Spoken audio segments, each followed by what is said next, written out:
Hello, and thanks for joining me for this very simple, quick, cute, flirty, pinky Valentine's Day makeup tutorial that we will then transition into a Valentine's night makeup tutorial. So first I started with my eyebrows, dyeing them off camera because they take me a very long time and you've seen me do them before. And then I'm just going to rub a sort of nourishing, glowy, radiant primer into my skin to create a nice base. Then I'm going to take a little detail-y concealer brush and put some corrector on my dark under eyes, and then we're going to dip it into some heavy-duty concealer and cover any like acne spots or scarring that I may be dealing with on this particular day. And then we're going to take my Real Technique sponge and dip it into like a light coverage foundation. By using a light coverage foundation, we keep the skin looking fresh and natural but still kind of flawless, and by using the sponge we're blending out all that concealer that we put on underneath. It creates the best effect in the end. And then I'm going to dip my e.l.f. small taper brush into some RCMA no color powder and use that to set my under eyes, and then also use to set my eyelids before moving into eyeshadow. Today's eyeshadow look, we're going to be using just the Anastasia Beverly Hills Modern Renaissance palette. It's just like the most perfect palette for Valentine's Day when you just look at it.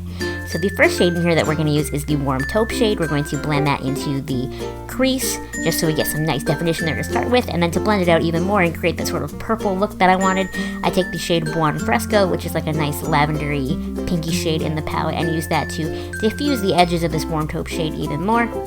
And then after that, what I do is I was feeling like I still look a little bit dark, so the shade Tempera in this palette actually matches my skin tone pretty much. So I take a little flat brush and take that in the inner corners of my eye and also under my brow bone, and then take a clean brush and just blend it out just to bring some light back into those areas. Then with a little flat shadow brush, I dip into the shade Love Letter, which is like a matte berry pinky color, kind of like a raspberry color, and we're going to create like a halo effect on my eye with the shade. So just build it up all the way around the outside of your lid here, and then once you have the intensity up to where you want it, take that first blending brush that you used and a little bit of that Warm Taupe shade and blend out the crease. Once you have your desired effect there, I dip my finger into the shade Vermeer, which is like a shiny pinky color, and fill in the middle of my eye with that, and then take the flat shader brush and blend the edges out again.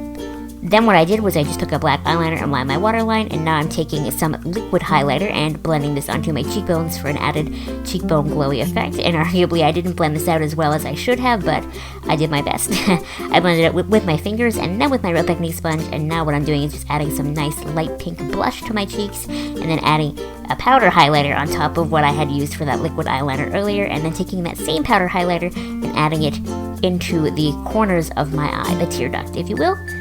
Then curl your lashes, apply some mascara, apply some falsies if you would like to have false lashes. And then the last step is lips. So I'm just lining my lips, overlining a little bit so that they look a little more kissable, if you will. And then taking my favorite light colored lipstick that lasts a long time but still makes your lips look like nice and juicy, but it's like a pinky nude. I'm just going to go over all of my lip space, if you will, with this color. This actually is MAC Faux. It's one of my newer lipsticks and I love it a lot.